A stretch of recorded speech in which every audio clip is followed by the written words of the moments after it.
Hello, passengers, co-pilots, shotgun callers, blunderbuss bellowers, and midnight riders. Welcome to another episode of Full Moon Empty Road. As always, I'm Jeremy, and I'll be your driver tonight. Hope everybody had a great week, and I hope you're ready for another road trip. Which, I guess technically this isn't a road trip, as there's a flight involved. We're headed to Northern Ireland into Belfast, and in honor of St. Patrick's Day, our destination will be the Grand Opera House.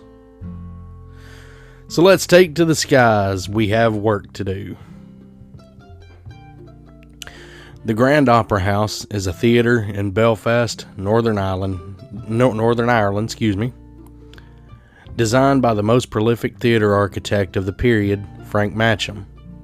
It opened on December 23rd of 1895.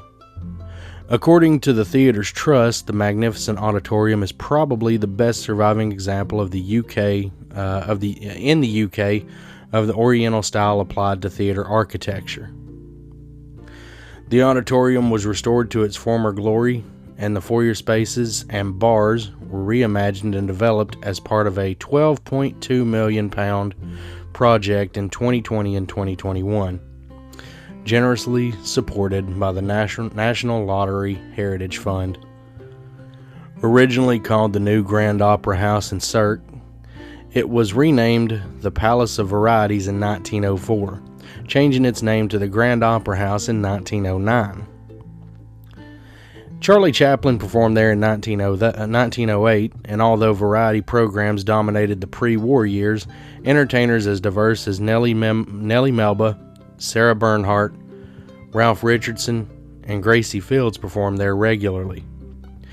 It became a repertory theater during World War II, and at the celebrations to mark the end of the war, Eisenhower, Montgomery, and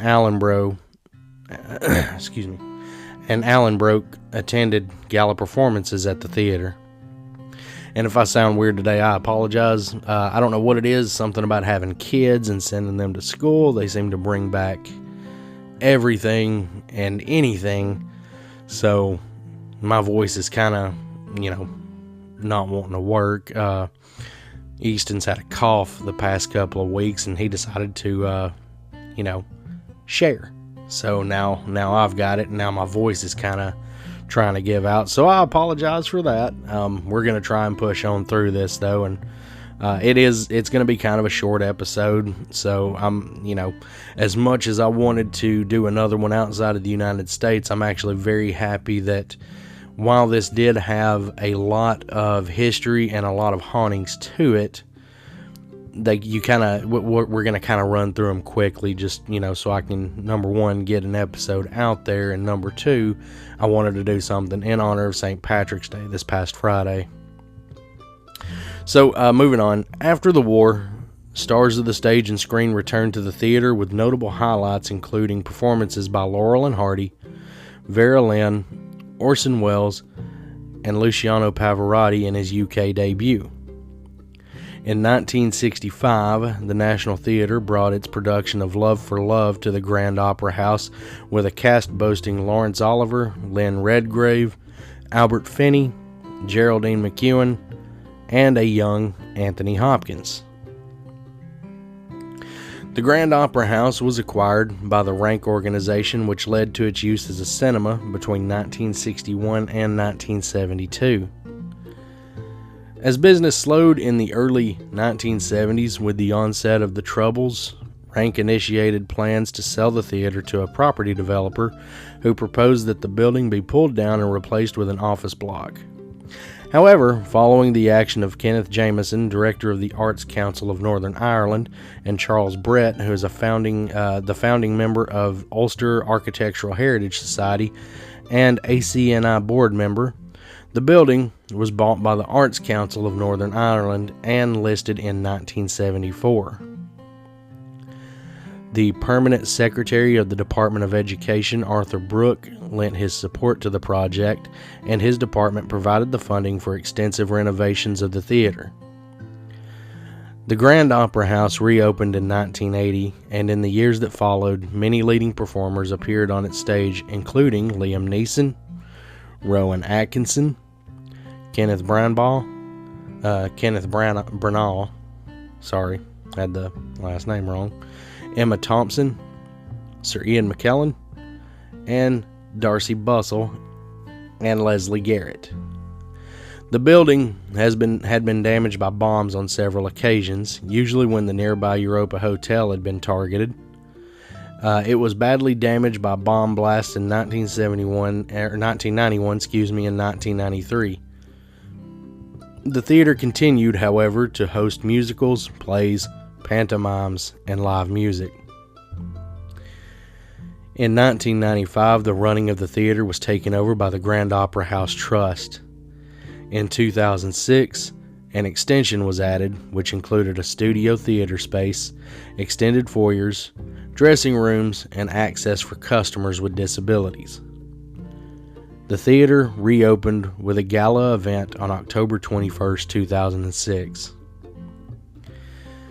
In 2020, the Grand Opera House closed for restoration and development.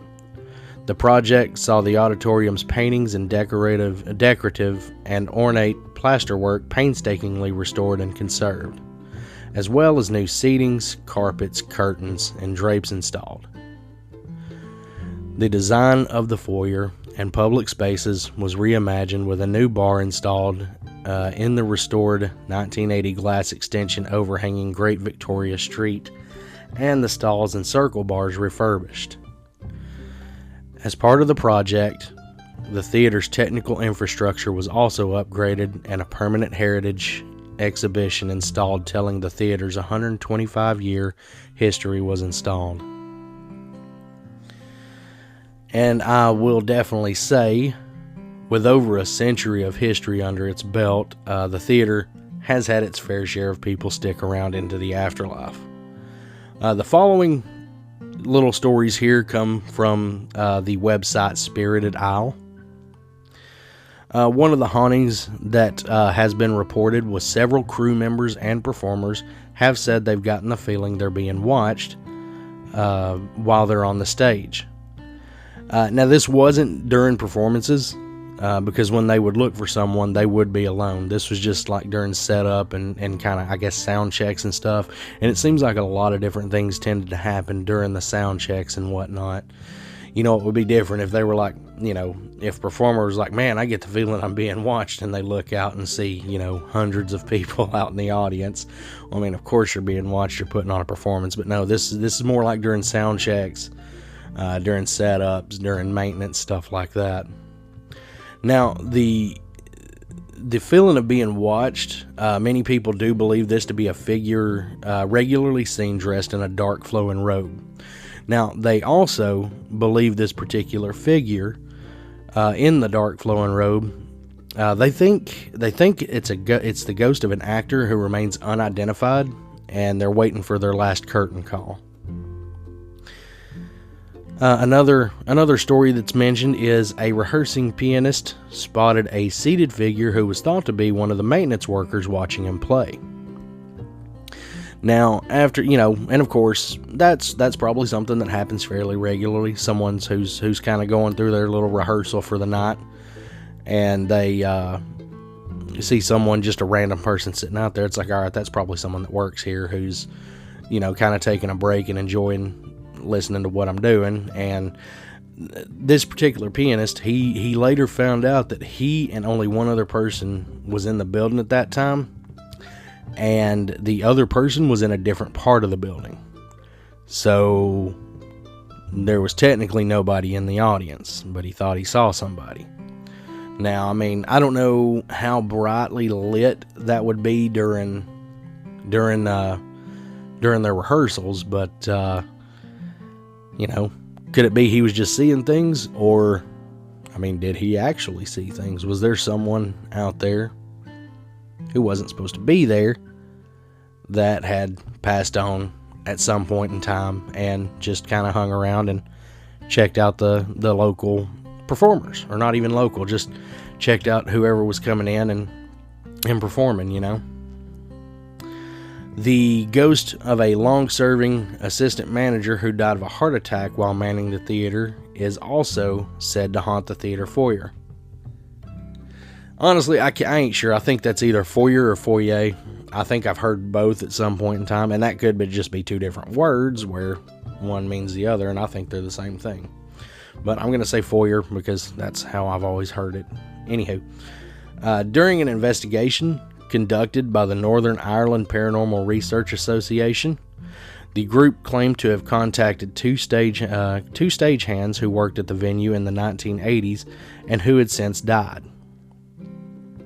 They also claimed to have contacted the spirit of a former cleaner, a flyman, and an electrician who used to be employed at the Opera House. Perhaps these mysterious figures that have been spotted staring out, perhaps these are the mysterious figures that have been spotted staring out of the upper floor windows when the part of the building has been empty. So, that's another thing. There's, the upper level. They've seen people staring out the windows and there's nobody else there. And one thing I've really liked and is through my time reading, it seems like theaters always have a great bit of history to them, and it's another thing that's it's high emotional charge throughout its life, especially with plays and music. I mean, plays touch people, music will, there's certain musicians who I listen to that I'm just like, man, that one hits me right in the soul, and with all that, it's no wonder that something would very possibly hang around and try and catch any, I would say even in death, you wouldn't want to stop enjoying the fine arts, more or less, assuming that there is something after, the end. But, that's the Grand Opera House in Belfast. And like I say, I wanted to kind of do this episode, and it is a short episode. I apologize. I'm only showing about 12 minutes in, so it's probably not going to run much longer than this. I would have liked to have done a longer episode, but honestly, number one, I don't think my voice would be able to hold up for a good 20 or 30 minute episode. And wanted to do something for St. Patrick's Day, maybe take a trip to Ireland. Now, you'll notice, I don't remember if I mentioned this early on, but you'll notice there is no intro to this one. I'm still trying to put together a more international intro, because, I mean, you can't drive to Ireland, you can't, we could drive down to Mexico on the last episode I did, but, we can't drive to Ireland, can't drive to Sweden, can't drive to Japan or something like that.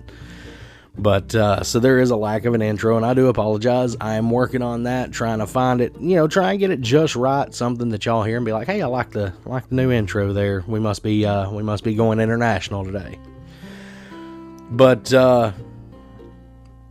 again, I appreciate everyone for stopping in today and checking out this little bit of history and a little bit of hauntings from Ireland, from Northern Ireland. You guys can follow me on social media, FMER Podcast, on Instagram and Facebook.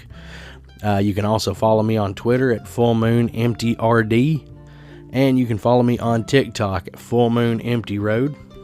And I want to mention, if you enjoy the channel and you would like to give back a little bit, listener support is on, so you can make a donation to the channel. I would greatly appreciate it. Like I've said before, I'm working on this becoming a full-time job, and if I were able to, I will definitely say if I were able to devote more time to it, there would be the production value would come up, the equipment would come up, and all that good stuff. But yeah, if you want to support me in the channel, just hit up listener support. If you look on Spotify, it's if you go into the actual episode's description, it's down there at the bottom. You can click on that link. And again, thank you everyone for stopping in and checking out the episode. I really do appreciate it. And let's go home.